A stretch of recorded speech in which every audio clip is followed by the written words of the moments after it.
तो चलिए बात करेंगे पश्चिम बंगाल की, जहां पर चुनावी सरगर्मियां बढ़नी अब शुरू हो चुकी हैं। पश्चिम बंगाल में अगले साल विधानसभा के चुनाव होने वाले हैं। उससे पहले गृह मंत्री अमित शाह बंगाल के दौरे पर हैं। वहां पर पहुंचकर उन्होंने पश्चिम बंगाल की मुख्यमंत्री ममता बनर्जी को जमकर घेरा, तो उन पर पलटवार करने में ममता बनर्जी ने भी कोई कसर नहीं छोड़ी। वो भी अमित शाह पर बेहद आक्रामक दिखाई दी। दोनों के बीच चली जुबानी जंग से एक बात तो तय हो गई कि बंगाल के चुनाव में इस बार सबसे बड़ा मुद्दा घुसपैठियों का रहने वाला है। देखिए आप। আমি মা দুর্গার কাছে শুধু প্রার্থনা করব, যাবো মা, অশুভ শক্তির বিনাশ করো, অসুরদের বিনাশ করো, মনুষ্যত্বকে বাঁচিয়ে দাও। सारे घुसपैठियों को चुन चुन कर भारत के बाहर निकालने का काम भी भारतीय जनता पार्टी की बंगाल सरकार करेगी। ভোট আসলে दुर्योधन और दुशासनরা আসেন। नहीं, मैं कहा 2/3 बहुमत के साथ सरकार बनाएंगे, 2/3 मेजोरिटी के साथ सरकार बनाएंगे, तो टारगेट हो ही गया। বড় বড় কথা, মিথ্যে কথা, বাংলায় শুধু অনুপ্রবেশকারী। बंगाल पर चुनावी रंग चढ़ने लगा है। जुबानी जंग के लिए तलवारें खिंच चुकी हैं। बंगाल में अगले साल चुनावी समर है। दीदी की साख दांव पर लगी है और बीजेपी डंके की चोट पर यह कह रही है कि इस बार बंगाल में भगवा लहराकर ही रहेगा। बंगाल पहुंचे गृह मंत्री अमित शाह ने मुख्यमंत्री ममता बनर्जी को जमकर घेरा। उन्होंने दावा किया कि 2026 के चुनाव में जनता ममता दीदी के कुशासन को नकारने का मन बना चुकी है। भय, भ्रष्टाचार, कुशासन और घुसपैठ की जगह विरासत, विकास और गरीब कल्याण की एक मजबूत सरकार बनाने का बंगाल की जनता का संकल्प बंगाल में जहां पर भी जाते हैं वहां दिखाई पड़ता है। अमित शाह ने कुशासन का तंज कसा तो ममता बनर्जी ने कुशासन के बदले दुशासन वाला वार कर दिया। একজন দুঃশাসন এসছেন বাংলায়। ভোট আসলে দুর্যোধন আর দুঃশাসনরা আসেন। ওদের চোখে দেখবেন, দু চোখে দেখলেই আতঙ্ক হবে। এই বুঝি কিছু ক্ষতি করতে এলো রে, এলো রে, এলো রে, এলো রে, গেল রে, গেল রে, গেল রে।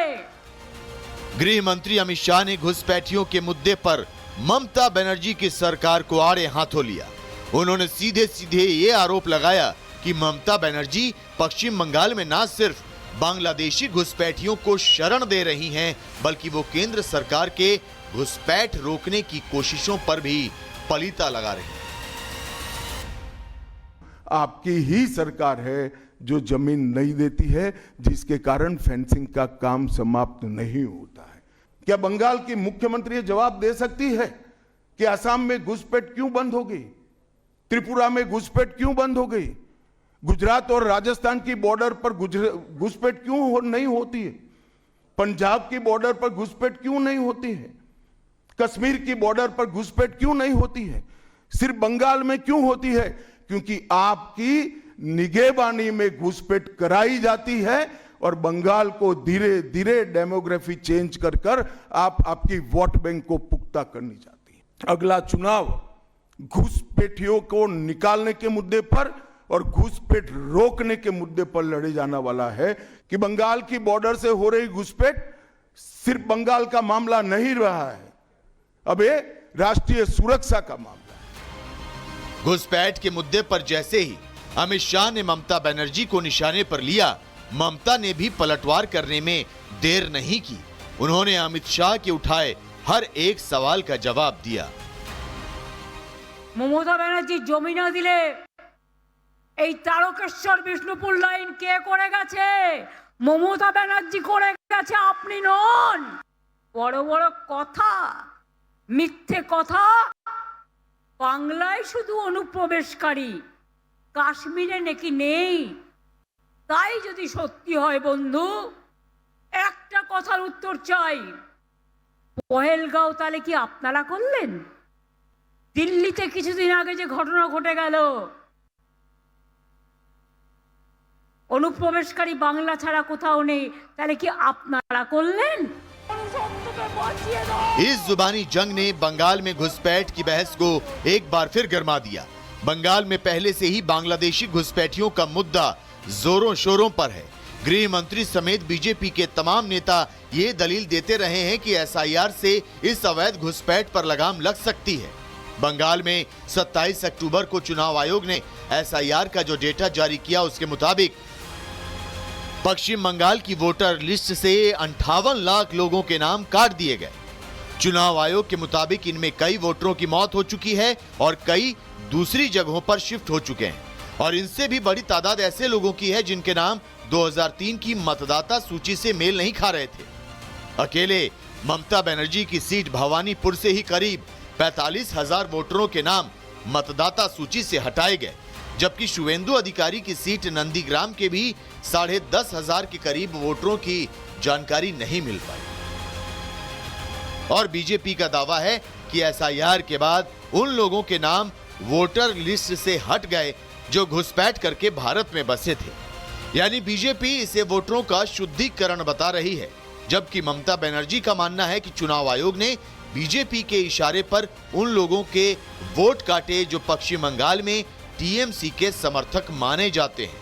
यानी ममता का कहना है कि चुनाव आयोग ने उनके वोट बैंक पर अटैक किया, तो वहीं अमित शाह ने ये भी बात कही कि बस उनका ये कहना था कि ममता की पार्टी घुसपैठियों के वोट से सरकार बनाती आई है, जिस पर अब लगाम लगने वाली है। तृणमूल को कमजोर करने की भारतीय जनता पार्टी को कोई जरूरत इसलिए नहीं है कि तृणमूल अपने अव्यवस्थाओं के कारण, अपने कामों के कारण जनता के बीच में कमजोर हो चुकी है। मैं कहा 2/3 बहुमत के साथ सरकार बनाएंगे, 2/3 मेजोरिटी के साथ सरकार बनाएंगे, तो टारगेट हो ही गया।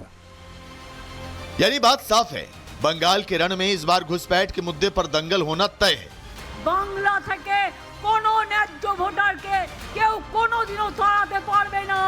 ডিটেনশন ক্যাম্প হবে না, হবে না, হবে না। ममता बनर्जी की पार्टी टीएमसी और बीजेपी दोनों ही इस मुद्दे पर अपना अपना तर्क दे रही हैं, और एसआईआर के आंकड़े सामने आने के बाद टीएमसी में चिंता का माहौल है।